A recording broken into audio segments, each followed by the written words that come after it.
இன்றைக்கு இஸ்ரேல் விடுத்திருக்கக்கூடிய அறிவிப்பில் ஈரானுடைய செக்யூரிட்டி கவுன்சிலுடைய தலைமையாக செயல்பட்ட அலி லாரிஜானி அவர்கள் கொல்லப்பட்டிருக்கிறார்கள் என்கிற செய்தியை வெளியிட்டிருக்கிறார்கள். அதை தாண்டி ஹொர்முஸ் வழியாக ஈராக்கினுடைய கப்பல்கள் போக முடியும் என்று நாங்கள் ஒரு ஒப்பந்தத்தை எட்டியிருக்கிறோம் ஈரானோடு என்று சொல்லி சற்று நேரத்துக்கு முன்பதாக ஈராக்கினுடைய எண்ணெய் வள அமைச்சர் அல் ஜசீராவிடம் தெரிவித்திருக்கிறார் என்கிற செய்திகள் வெளியாகி இருக்கிறார். அதே நேரத்தில் டொனால்டு ட்ரம்ப் கூவி கூப்பிட்டுக்கிட்டு இருக்கிறாரு. அந்த ஆளுடைய நேற்றைய பேச்செல்லாம் கேட்டால் அந்த ஆளுக்கு மொத்த தலக்கு இருக்குங்கிற அளவுக்கு செய்தி வெளியாகிறோம் என்று கேட்டால் மிக தெளிவாகவே அவர் சொன்ன ஒரு ஸ்டேட்மெண்ட் என்னென்று கேட்டால், நாங்கள் நினைத்ததை விட பல மடங்கு பலமாக ஈரான் இருக்கிறது அப்படின்னு ஓப்பனாக சொல்லிட்டார். இதை சொல்லாமல் இருந்தாங்க, இப்போ ஓப்பனாகவே சொல்லிட்டாரு. நாங்கள் நினைச்ச மாதிரி கிடையாது, ரொம்ப பலத்தோடு ஈரான் இருக்கிறது என்பதை நாங்கள் புரிந்து கொள்ள முடிகிறது.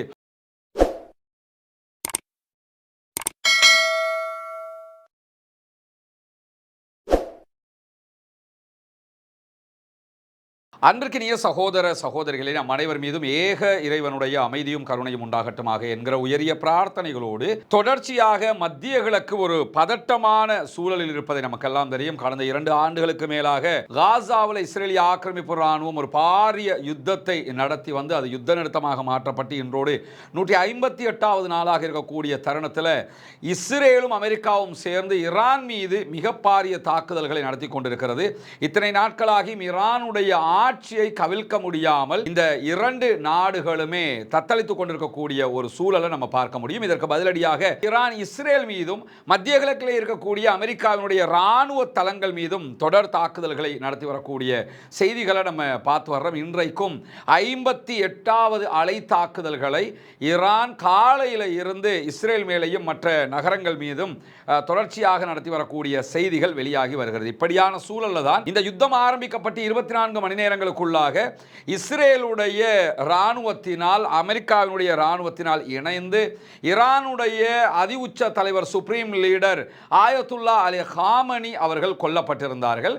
அதை தொடர்ந்தும் பல தாக்குதல்களை ஈரானுடைய தலைமைகளை இலக்கு வைத்து இஸ்ரேல் நடத்தி வரக்கூடிய சூழலில் இன்றைக்கு இஸ்ரேல் விடுத்திருக்கக்கூடிய அறிவிப்பில் ஈரானுடைய செக்யூரிட்டி கவுன்சிலுடைய தலைமையாக செயல்பட்ட அலி லாரிஜானி அவர்கள் கொல்லப்பட்டிருக்கிறார்கள் என்கிற செய்தியை வெளியிட்டிருக்கிறார்கள். அதை தாண்டி ஃபாசிஜ் என்கிற அவர்களுடைய சுய விருப்பத்தின் பேர் இணையக்கூடிய ஒரு தன்னார்வ இராணுவம் இருக்கிறது. அந்த இராணுவத்தினுடைய தளபதி அவர்களும் கொல்லப்பட்டிருக்கிறார்கள் என்கிற செய்திகளை இன்றைக்கு இஸ்ரேல் வெளியிட்டிருப்பதை நம்ம பார்க்க முடியும். இஸ்ரேலிய ஆக்கிரமிப்பு இராணுவம் இன்றைக்கு இது தொடர்பாக அந்த செய்தியை நாங்கள் அமெரிக்காவோடு பகிர்ந்து கொள்கிறோம் என்கிற விதமான ஒரு புகைப்படத்தையும் பெஞ்சமின் நெத்தன்யாகு யாரோடையோ கால் பேசுகிற மாதிரியான செய்திகளோடு வெளியிட்டிருக்கிறார்கள். இது இன்றைக்கு இஸ்ரேலிய ஆக்கிரமிப்பு இராணுவம் வெளியிட்டிருக்கக்கூடிய புகைப்படமாக இருக்கிறது. பெஞ்சமின் நெத்தன்யாகு செத்துட்டாரு, அவர் கிடையாது, அது ஏஐ என்றெல்லாம் செய்திகள் தொடர்ந்து ஸ்ப்ரெட் ஆகி கொண்டிருக்கக்கூடிய நேரத்தில் சோசியல் மீடியாவில் அவர்கள் நாங்கள் உயிரோடு தான் இருக்கிறோம் என்கிற விதமாக இந்த செய்திகளை சொல்லிக் கொண்டிருக்கிறது நம்ம பார்க்க முடியும். அந்த அடிப்படையில் இன்றைக்கு இஸ்ரேலிய ஆக்கிரமிப்பு இராணுவம் வெளியிட்டிருக்கக்கூடிய ஒரு புகைப்படமாக அல் ஜசீராவும் இதை வெளியிட்டிருப்பதை நம்ம பார்க்க முடியும். இப்படியான சூழல் தான் இன்றைய நாளில் அலி லாரிஜானி அவர்களும் ஃபாசிஜ் படைப்பிரிவினுடைய தளபதியாக செயல்பட்டு கொண்டிருந்த குலாம் ரஸா சுலைமானி அவர்களும் கொல்லப்பட்டிருக்கிறார்கள் என்கிற செய்திகள் வெளியாகி இருக்கிறது.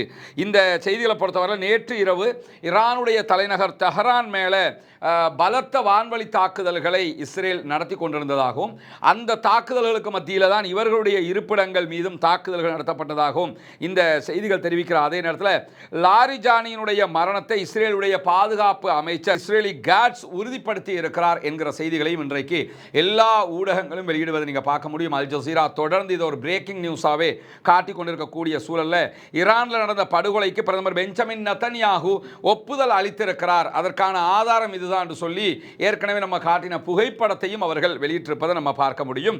தெஹரானில் இருக்கக்கூடிய ஒரு ரகசிய குடியிருப்பில் தான் லாரிஜானி இருந்த நிலையில் அவர் கொல்லப்பட்டிருக்கிறார் என்று சொல்லி இஸ்ரேலுடைய ஒரு மூத்த இஸ்ரேலிய அதிகாரி கூறியதாக இஸ்ரேலுடைய சேனல் 12 வெளியிட்டிருக்கக்கூடிய செய்தியில் நம்ம பார்க்க முடியும். எனவே திட்டமிட்டு அவருடைய நகர்வுகளை எல்லாம் கண்காணித்து தான் இந்த தாக்குதல் நடத்தி இருக்கிறோம் என்று சொல்கிறது இஸ்ரேல் தரப்பு.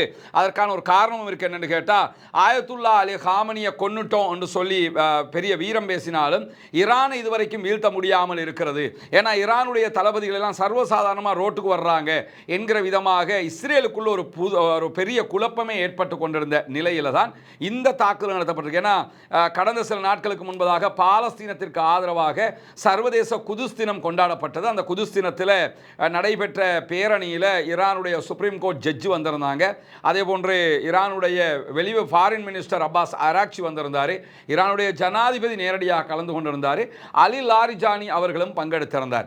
இப்படி எல்லோருமே பங்கெடுத்த நிலையில தான் அது பெரிய சர்வதேச செய்தியாக இருந்தது. என்னன்னா, என்ன பெரிய யுத்தம் பண்றீங்க, தலைவர்கள் எல்லாமே ரோட்டுக்கு சாதாரணமாக வர்றாங்க, நீங்க பெரிய யுத்தம் பண்றோம், அழிக்கிறோம், பிடிக்கிறோம்னு சொல்லிக்கிட்டு இருக்கிறீங்க என்கிற விதமான செய்திகள் வந்த நிலையில தான் தற்போது அவரை நாங்கள் திட்டமிட்டு அவருடைய இருப்பிடத்தை நோட்டம் பார்த்து கொண்டிருக்கிறோம் என்கிற அறிவிப்பை இஸ்ரேல் வெளியிட்டிருக்கிறது.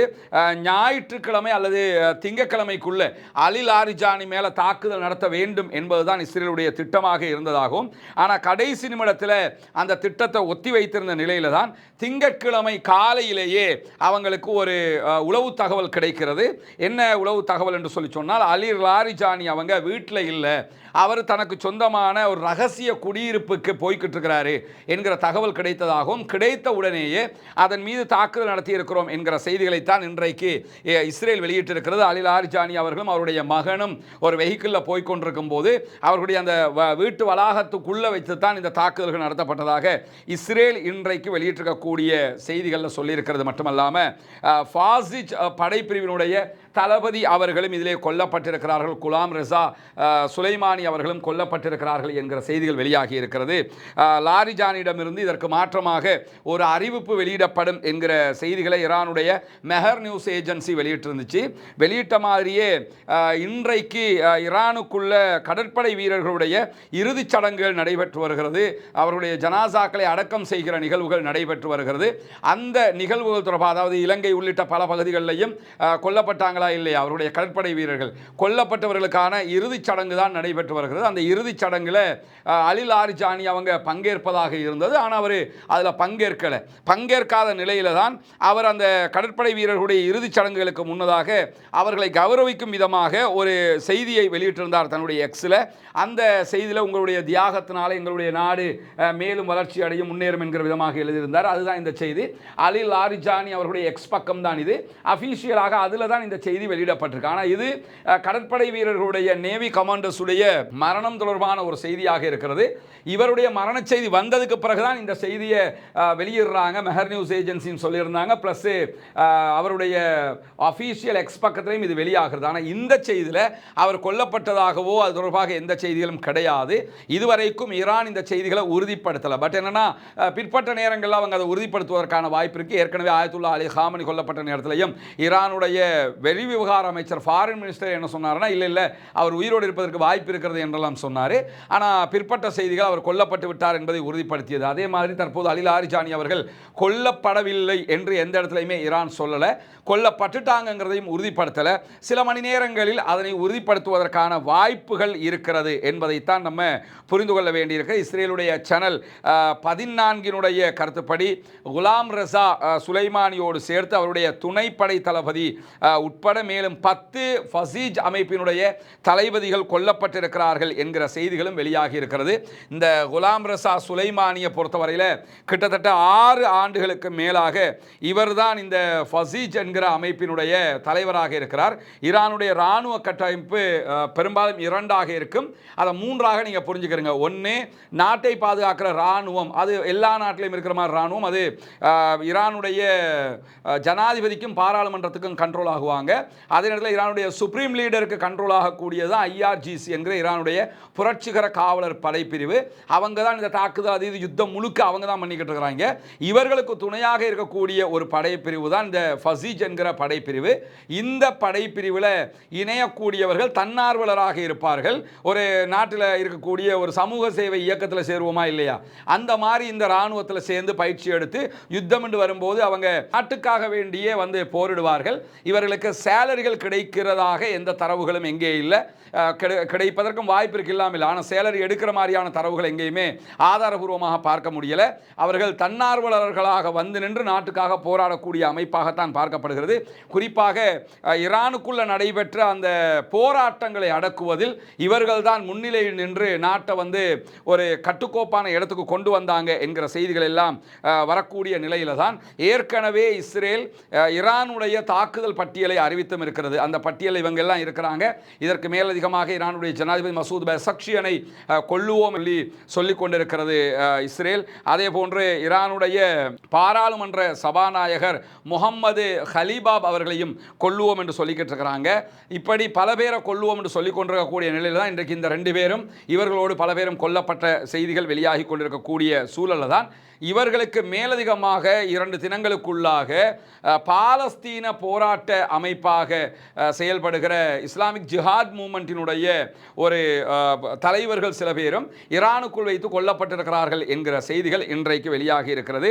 4 நாட்களுக்கு முன்பதாக கும் நகரத்தில் இருந்த இஸ்லாமிக் ஜிஹாத் அமைப்பினுடைய மிக முக்கியமான தலைவர்கள் ஒரு பங்கர் பகுதிகளில் ஒரு கூட்டம் போட்டிருந்த நேரத்தில் அவர்கள் மீது தாக்குதல் நடத்தப்பட்டது. அதிலே இஸ்லாமிக் ஜிஹாத் அமைப்பினுடைய இராணுவ பிரிவான அல் குதுஸ் படைப்பிரிவினுடைய தளபதி அக்ரம் அல் அசூரி அவர்களும் கொல்லப்பட்டிருக்கிறார்கள் என்கிற செய்திகள் வெளியாகி இருக்கிறது. அதே போன்று அந்த இயக்கத்தினுடைய முக்கிய தலைவராக செயல்பட்ட முகமது அல் ஹிந்தி அவர்களும் கொல்லப்பட்டிருக்கிறார்கள் என்கிற செய்திகள் வெளியாகி இருக்கு. இந்த செய்திகளை பொறுத்தவரையில் காசாவுக்குள்ள ஒரு பாரிய யுத்தம் நடைபெற்றது நமக்கு தெரியும். யுத்தத்துக்கு பிறகு தற்போது காசாவிலிருந்து யாரும் வெளியேற முடியாத அளவுக்குண்டான ஒரு நெருக்குவாரங்களும் இருக்கிறது. நோயாளிகள் வெளியே போகிறது வாரதே பெரிய சங்கடம் சிக்கலாக இருக்கக்கூடிய சூழல்ல இஸ்லாமிக் ஜிஹாத் மூவ்மெண்ட்டினுடைய இராணுவ பிரிவாக இருக்கிற அல் குதுஸ் படைப்பிரிவினுடைய தளபதி தான் அக்ரம் அல் அசூரி அவர்கள்.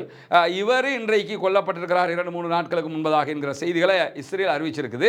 இவர் எப்படி அங்கே போனார்? யுத்தம் நின்று இன்னைக்கு ஒரு 158 நாளாக இருக்கிறது. எந்த வழியாக அவர் அங்கே போனார் என்கிற கேள்விகளும் இப்பொழுது எழக்கூடிய சூழல் தான். அவர் நாங்கள் கொண்டுட்டோம் என்று சொல்லி இன்றைக்கு அவர்கள் அறிவித்திருக்கிறார்கள். இந்த இடத்துல இந்த ஈரானுடைய பசீஜ் படைப்பிரிவு என்னன்னு சொன்னால் 1979 அன்றைக்கு இருந்த ஆயத்துல்லா ரோஹுல்லா கொமைனி அவர்களால் தான் இந்த படைப்பிரிவு நிறுவப்படுகிறது. ஈரானுடைய புரட்சிகர இராணுவ பிரிவாக இருக்கக்கூடிய ஐஆர் கீழ் வரக்கூடிய ஒரு தன்னார்வ துணை இராணுவ படைப்பிரிவாகத்தான் இவர்கள் பார்க்கப்படுகிறார்கள். நாட்டுப்பற்றோடு இருக்கக்கூடிய இளைஞர்கள் யாருக்கெல்லாம் நாட்டுப்பற்று இருக்குதோ அவங்கெல்லாம் இதில் பொதுமக்கள் யாராக இருந்தாலும் சாதாரணமாகவே இதில் இணைஞ்சு கொள்ள முடியும். இந்த குழுவில் சுமார் 4,50,000 படை வீரர்கள் இருப்பதாக சொல்லப்படுகிறது.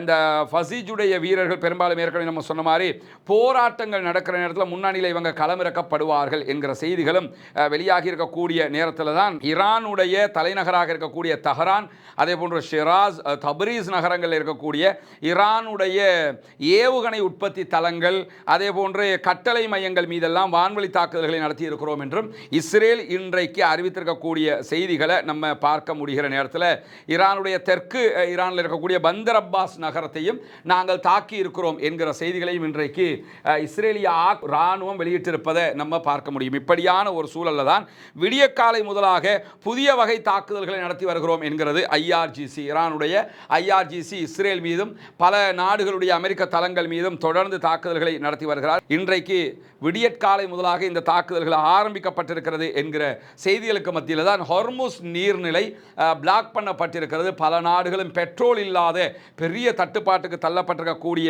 சூழலில் ஹொர்முஸ் ஜலசந்தி வழியாக எண்ணெய் கப்பல்கள் போவதற்காக சில நாடுகளுக்கு அனுமதிகள் கொடுக்கப்படுகிறது. குறிப்பாக ஈராக்கினுடைய பகதாதினுடைய கப்பல்கள் ஹொர்முஸ் வழியாக பயணிப்பதற்குரிய அனுமதி கொடுக்கப்பட்டிருக்கிறது.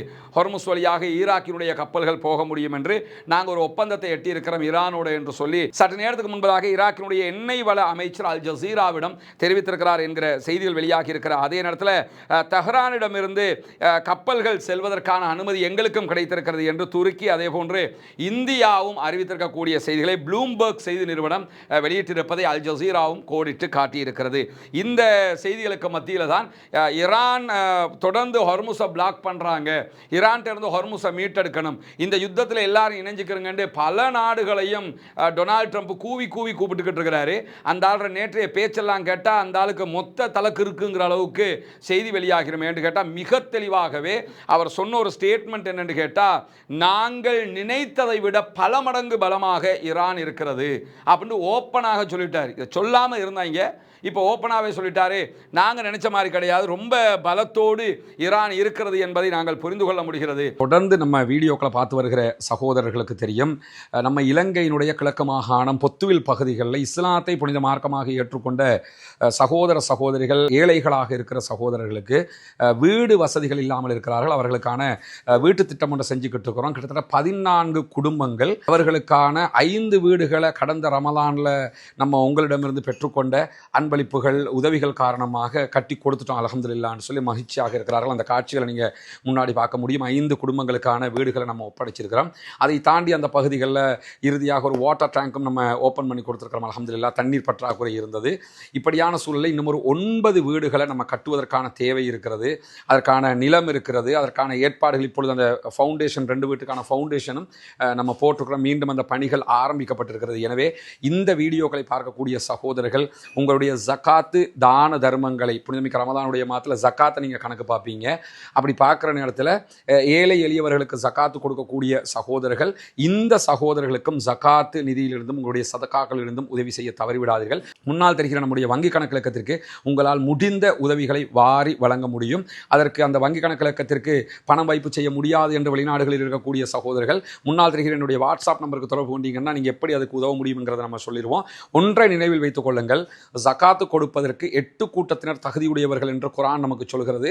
அதில் இப்போ நம்ம சொல்லக்கூடிய இந்த சகோதரர்கள் 3 கூட்டத்திற்குள் அடங்கி விடுவார்கள். இவர்கள் இஸ்லாத்தை ஏற்றுக்கொண்டவர்கள், முஅல்லஃபத்துல் குலூப் உள்ளங்கள் ஈர்க்கப்பட்டு இஸ்லாத்தின் பால் ஈர்க்கப்பட்டவர்கள்.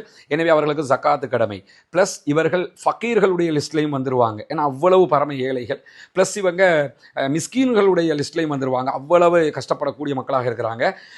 ஒவ்வொரு சாராருக்கு கொடுக்கக்கூடிய ஜக்காத்தில் ஒவ்வொரு நன்மை, இந்த கூட்டத்துக்கு ஜக்காத் கொடுத்த நன்மை கிடைக்கும். ஆனால் இவங்களை பொறுத்தவரையில் இந்த 3 கூட்டத்துக்கு ஜக்காத்து கொடுத்த நன்மை நமக்கு கிடைக்கும். அவ்வளவு ஒரு பங்கு ஜக்காத்து தான் கொடுப்போம். ஆனால் 3 பங்கு கொடுத்த மாதிரி 3 குழுக்களுக்கு கொடுத்த மாதிரியான நன்மைகளை அல்லாஹ் தர போதுமானவன். எனவே இந்த பணி நம்ம ஆரம்பித்த பணி, நம்ம அத்தனை பேரும் சேர்ந்து ஆரம்பித்த பணி. உங்களிடமிருந்து கிடைக்கக்கூடிய சிறு தொகைகள் பெருந்தொகைகள் இதுகளை வச்சு தான் அந்த வீட்டு பணியில் நம்ம செஞ்சுக்கிட்டு இருக்கிறோம். எனவே இறைவனுடைய மார்க்கத்திற்காக இறைவனுடைய மார்க்கத்தை ஏற்றுக்கொண்ட அந்த நண்பர்களுக்காக உங்களால் முடிந்த உதவிகளை வாரி வழங்குங்களுடைய ஜக்காத்து தான தர்மங்களை முன்னால் தெரிகிற நம்முடைய வங்கி கணக்கிலக்கத்திற்கு தருவதினூடாக மீதி இருக்கக்கூடிய 9 வீடுகளை கட்டி முடிக்கிற பாக்கியமிக்க பணியிலே கைகோர்ப்போமா. நாங்கள் அவங்கள சமாதானத்துக்கு கூப்பிடுறோம், வரமாட்டேங்கிறாங்க. எப்படியாவது அவங்களோட சமாதானம் பேச்சு முடிக்கணும், ஆனால் அவங்க முடியாதுங்கிறாங்கன்னு சொல்லியிருக்காரு. அதே நேரத்தில் நானுடைய ஃபாரின் மினிஸ்டர் அப்பாஸ் அராக்சிட்ட ஊடகங்கள் கேட்கும்போது ஏன் நீங்கள் சமாதானத்துக்கு போக மாட்டீங்கன்னு கேட்கும்போது எங்களுக்கு சமாதானத்துக்கு போக வேண்டிய தேவை கிடையாது. எங்களுக்கு எவ்வளவு நீண்ட காலமும் அவர்களோடு நின்று சண்டை பிடிக்க முடியும். மத்திய கிழக்கில் ஒரு நீண்ட கால போருக்குள்ளே அவங்களை இழுத்து விட்டுருக்கிறோம். அது மட்டும் இல்லாமல் எங்கள் தேவை முடிவடைகிற வரைக்கும் யுத்தம் நிற்காது. இனிமேல் யாருமே எங்களுக்கு கை வைக்க வரக்கூடாது. அதனால் யுத்தத்தை நிறுத்த முடியாது என்பதில் ஈரான் உறுதியாக இருக்கிறது. யுத்தத்தை முடிக்க வேண்டும் என்பதில் தற்போது அமெரிக்கா தடுமாறிக்கொண்டிருக்கக்கூடிய சூழலை தான் நாங்கள் நினைக்காத மாதிரி பலத்தோடு ஈரான் இருக்கிறாங்கன்னு அவர் ஓப்பனாக உளறி கொட்டிய செய்திகளும் நேற்று வெளியாக இருந்த நேரத்தில் போலந்து இன்றைக்கு வெளியிட்டிருக்கக்கூடிய அறிவிப்பில் என்ன சொல்லிட்டாங்கன்னா, நாங்கள் ஈரானுக்கு எதிராக எங்களுடைய இராணுவத்தையோ கப்பல்களையோ விமானங்களையோ அனுப்புவதற்கு தயாரில்லை. ஹொர்முஸில் சண்டையை உண்டாக்கினது அமெரிக்கா, ஏன்னா அவங்களே பார்த்துக்கிறோம், நாங்கள் இதுக்குள்ளே நுழைய விரும்பலை அப்படின்னு சொல்லி தெளிவாக சொல்லியிருக்கிறார்கள். அதே நேரத்தில் தெற்கு லெபனானில் இருக்கக்கூடிய இஸ்ரேலிய ஆக்கிரமிப்பு இராணுவத்தின் மீது ராக்கெட் தாக்குதல்களை நடத்தியதாக ஹிஸ்புல்லாக்கள் சற்று நேரத்துக்கு முன்பதாக வெளியிட்டிருக்கக்கூடிய செய்தியில் பார்க்க முடியும். கியாம் உள்ளிட்ட நகரங்கள் மீது இருக்கக்கூடிய ஹிஸ்புல்லாக்களுடைய படைப்பிரிவுகள் இஸ்ரேலிய ஆக்கிரமிப்பு இராணுவத்தின் மீது தாக்குதல்கள் நடத்தியிருக்கிறார்கள். நேற்று இரவும் இஸ்ரேலுடைய பல நகரங்கள் மீது ஹிஸ்புல்லாக்கள் சரமாரியான தாக்கி இருக்கிறார்கள். அதே நேரத்தில் ஈரானுடைய தாக்குதல்களும் இஸ்ரேலுக்குள்ள பலத்த தாக்குதல்கள் அழிவுகளை உண்டாக்கி கொண்டே இருக்கிறது என்கிற செய்திகள் வெளியாகி கொண்டிருக்கக்கூடிய சூழலில் இஸ்ரேலுடைய இணைய தொழில்நுட்ப மையங்களையும் அதே போன்று ஆயுத உற்பத்தி ஆலைகளையும் குறிவைத்து தொடர்ந்து ஈரான் தாக்குதல்களை நடத்தி வருகிறது. ஈரானுடைய இராணுவத்தை மேற்கோள் காட்டி இன்றைக்கு ஈரானுடைய தஸ்னீம் நியூஸ் ஏஜென்சி வெளியிட்டிருக்கக்கூடிய அறிவிப்பில் இஸ்ரேலிய காவல்துறைக்கு சொந்தமாக இருக்கிற இணைய தொழில்நுட்ப மையங்கள் இன்றைக்கு இலக்கு வைக்கப்பட்டு அளிக்கப்பட்டிருக்கு. அது தொடர்பான புகைப்படங்கள் வெளியாகி இருக்க, பல கட்டணங்கள் அளிக்கப்பட்டிருக்கக்கூடிய காட்சிகள் வெளியாகி இருக்கிறது. அதே போன்று ஆயுத உற்பத்தி ஆலைகளும் ஈரான் குறிவைத்து தாக்குதல் நடத்துகிறது. குறிப்பாக நேற்றைய தினமும் ரஃபேல் மேலே அவங்க தாக்குதல்கள் நடத்தியிருந்தார்கள். இன்றைக்கும் ரஃபேல் மேலே ஆளில்லா விமான தாக்குதல்களை நடத்தி இருக்கிறது ஈரான் என்கிற செய்திகள் வெளியாகி இருக்கக்கூடிய சூழலில் ஐக்கிய அரபு எமிரேட்ஸினுடைய ஃபுஜைராவுக்கு அருகாமையில் இருந்த ஒரு கப்பல் மீது ஆளில்லா விமான தாக்குதல்கள் நடத்தப்பட்டிருக்கிறது என்கிற செய்திகள் வெளியாகி இருக்கிறது. ஃபுஜைராவில் இருந்து 23 கடல் மைல் தொலைவில் இருந்த ஒரு இடத்தின் மீது தான் தாக்குதல்கள் நடத்தப்பட்டிருக்கு. ஒரு கப்பல் மீது தான் தாக்குதல் நடத்தப்பட்டிருக்கிறது. கப்பல் சில முக்கிய பகுதிகள் எரிந்து கொண்டிருக்கின்றன என்கிற செய்திகளும் இன்றைக்கு வெளியாகி இருப்பதை பார்க்க முடியும். தொடர்ந்து ஈரான் துபாயில் இருக்கக்கூடிய ஃபுஜைரா மேலே தான் தாக்குதல்கள் நடத்துகிறாங்க.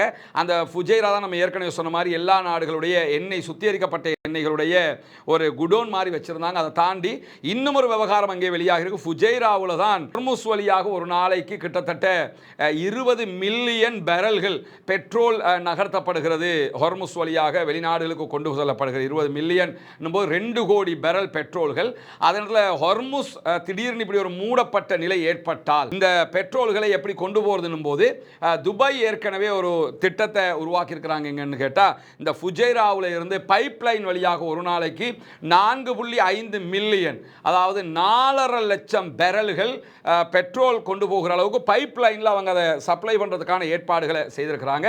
அது ஃபுஜைராவில் இருந்து அது செய்யப்படுகிறது என்பதால் தான் ஃபுஜைராவை இலக்கு வைத்து தொடர்ந்து ஈரான் தாக்குதல்களை நடத்துகிறது என்கிற செய்திகள் வெளியாக. ஏன்னா எல்லா இடத்தையும் அக்குரேட்டாக தெரிஞ்சு வச்சுக்கிட்டு தான் அடிக்கிறாங்க, தெரியாமல் அடிக்கல, துல்லியமான தாக்குதல்கள் தான் நடத்தப்படுகிறது என்கிற செய்திகளுக்கு மத்தியில் தான் ஈரானுடைய புதிய ஆன்மீக தலைவராக தேர்வு செய்யப்பட்ட அவருடைய தகப்பனார் தாக்கப்பட்ட நேரத்தில் அவரும் அங்கே இருந்தார் என்றும் அந்த தாக்குதலில் அவர் படுகாயமடைந்திருக்கிறார் என்றும் பிறகு படுகாயத்திற்காக அவர் வெளிநாட்டுக்கு குறிப்பாக ரஷ்யா தலைநகர் மாஸ்கோவுக்கு எடுத்துச் செல்லப்பட்டிருக்கிறார். அங்கே புதினுடைய அவசர அதே போன்று உடனடி ஆலோசனை அறிவிப்பு பிரகாரம் அவர் அங்கே அழைச்சி செல்லப்பட்டு அங்கே வச்சு ட்ரீட்மெண்ட் கொடுக்கப்படுறாரு. அவர் ஈரானுக்குள்ளே இல்லை என்கிற விதமான செய்திகள் தொடர்ந்து ஒவ்வொரு ஊடகங்களும் தளங்களும் சொல்லிக் கொண்டிருந்த நிலையில் இன்றைக்கு வெளியாகி இருக்கக்கூடிய தகவல் பிரகாரம், அதாவது ரஷ்யாவுக்கான ஈரானுடைய தூதர் சொல்லியிருக்கக்கூடிய தகவல்களை ரஷ்யாவினுடைய ஊடகங்கள் இன்றைக்கு வெளியிட்டிருக்கின்றன. அல் ஜசீராவும் இதை ஒரு முக்கிய செய்தியாக வெளியிட்டிருக்கிறார்கள். அந்த செய்திகள் பிரகாரம் மாஸ்கோவில் இருக்கக்கூடிய ஈரானுடைய தூதர் புதிய உச்ச தலைவர் ஆயத்துல்லா அலி காமனி அவர்களுடைய மகன் ஆயத்துல்லா அலி முஜ்தபா அவர்கள் மருத்துவ சிகிச்சை பெற்று வருவதையே மறுத்திருக்கிறார். அவர் மருத்துவ சிகிச்சை எல்லாம் இல்லை, அவர் பாதுகாப்பான இடத்துல இருக்கிறார். குறிப்பாக ரஷ்யாவுக்கு அவர் அழைத்து வரப்பட்டார் என்கிற செய்திகள் போலியான செய்திகள், பொய்யான செய்திகள் என்று சொல்லி மிக தெளிவாக அவர் சொல்லியிருக்கக்கூடிய செய்திகளை இன்றைக்கு ரஷ்ய அரசுக்கு சொந்தமான டாஸ் நியூஸ் ஏஜென்சியும் இந்த செய்தியை ஒளிபரப்பு செய்திருக்கிறார்கள். எனவே ஆயத்துல்லா அலி முஜ்தபா அவர்கள் ஆயத்துல்லா புதிய சுப்ரீம் லீடர் எங்கு இருக்கிறார் என்கிற தகவல்களை எங்குமே ஈரான் சொல்வதற்கு தயாராக இல்லை. அதை பாதுகாப்பாக வைத்திருக்கிறார்கள். அலி லாரிஜானி மேலே தாக்குதல் நடத்தப்பட்ட மாதிரி, ஏற்கனவே ஆயத்துல்லா அலி காமனி மேலே நடத்தப்பட்ட மாதிரி தாக்குதல்கள் நடத்தப்படக்கூடும் என்பதற்காகத்தான் அதை அவர்கள் மறைத்து வைத்துக் கொண்டிருக்கிறார்கள் என்பது புரிகிறது. அந்த அடிப்படையில் அவர் ரஷ்யாவுக்கு ட்ரீட்மெண்ட்டுக்காக போயிருக்கிறார் என்கிற விதமாக சமூக வலைதளங்களில் வெளியிடப்பட்ட செய்திகளுக்கு மாற்றமாக இன்றைக்கு அல் ஜசீரா இந்த செய்தியை கோடிட்டு காட்டியிருக்கிறார். ஈரானுடைய செய்தி பிரகாரம், ஈரானுடைய தூதுவருடைய ரஷ்யாவுக்கான தூதுவருடைய செய்தி பிரகாரம் அவர் நாட்டுக்குள்ளே தான் இருக்கிறார், வேறு எங்கேயுமே போகலை, அவர் ட்ரீட்மெண்ட் எடுக்கிற நிலையிலையும் இல்லை, சுகமாக நலமாக இருக்கிறார் என்கிற செய்திகள் தான் வெளியாகி இருக்கிறது. பொறுத்திருந்து பார்ப்போம் என்னவெல்லாம் நடக்கிறது என்பதை. அலி லாரிஜானி தொடர்பான மேலதிக தகவல்கள் வருகிற போது உடனுக்குடன் உங்களுக்கு இந்த வீடியோக்களை கொண்டு வந்து தருவதற்காக தயாராக இருக்கிறோம். ரஸ்மின் மேசி நியூஸ் மற்றும் ரஸ்மின் டாக்ஸ் ஆகிய 2 சேனல்களையும் சப்ஸ்கிரைப் செய்யாத சகோதரர்கள் சப்ஸ்கிரைப் செய்கிறார். அதே நேரம் ஆக்கிரமிப்பு யுத்தங்கள் நிறுத்தப்பட வேண்டும், ஈரானுடைய அப்பாவிகள் மீது நடத்தப்படுகிற இந்த ஆக்கிரமிப்பு யுத்தம் நிறுத்தப்பட வேண்டும் என்று அல்லாஹ்விடத்திலே இப்பொழுது ரமதானுடைய மாதத்திலே ஒற்றைப்படை இரவுகளை கடந்து கொண்டிருக்கிறோம். தொடர்ந்து அல்லாஹ்விடத்திலே பிரார்த்தனை செய்யுங்கள் சகோதரர்கள், நண்பர்களே, தாய்மார்களே. இந்த ஆக்கிரமிப்பாளர்களுக்கு எதிராக பிரார்த்திக்கிற அதே நேரம் ஜனநாயக ரீதியாகவும் குரல் எழுப்புவோமாக. வாஹிர் தஅவானா அல்ஹம்துலில்லாஹி ரப்பில் ஆலமீன்.